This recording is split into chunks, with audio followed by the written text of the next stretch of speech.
ni ushuru yako. Mshahara wanaokula ni ushuru yako. Bunduki wanabeba ni ushuru yako.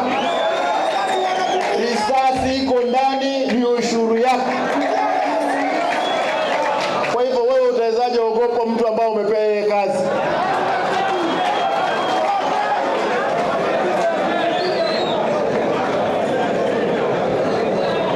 Gari ambao naendesha mimi hapa ni ushuru yenu. Mshahara nakula ni ushuru yenu. Mnawezaje niogopa mimi?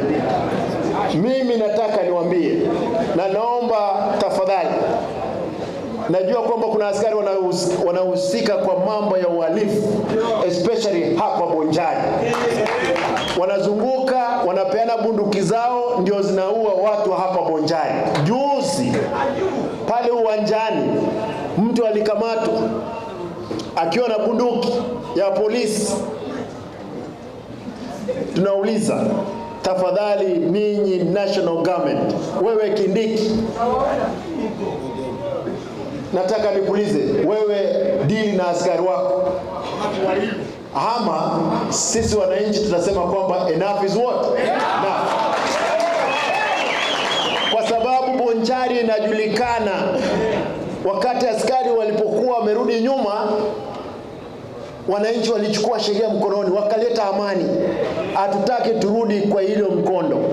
Tafadhali, yule askari ambaye alipeana bunduki yake ambayo imetumika kwa uhalifu lazima ashtakiwe. Eti kuna mbunga alipigia wao eti kwenda linda MCA, askari 4 wamebeba bunduki kutisha watu. Hapana.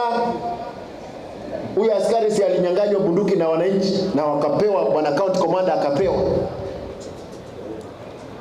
Nauliza, haiwezekani bunduki za askari zinatumika kiolela mpaka zilitumika kwenda kuiba kwa Profesa Mbeche. Profesa Mbeche akiwa ni mzee wa miaka 78 na bibi yake karibu 70. Hao ambao tunauliza kwamba atupe usalama ndio wanaterrorists wao. Hatuwezi kubali na haiwezi kufanyika hapa.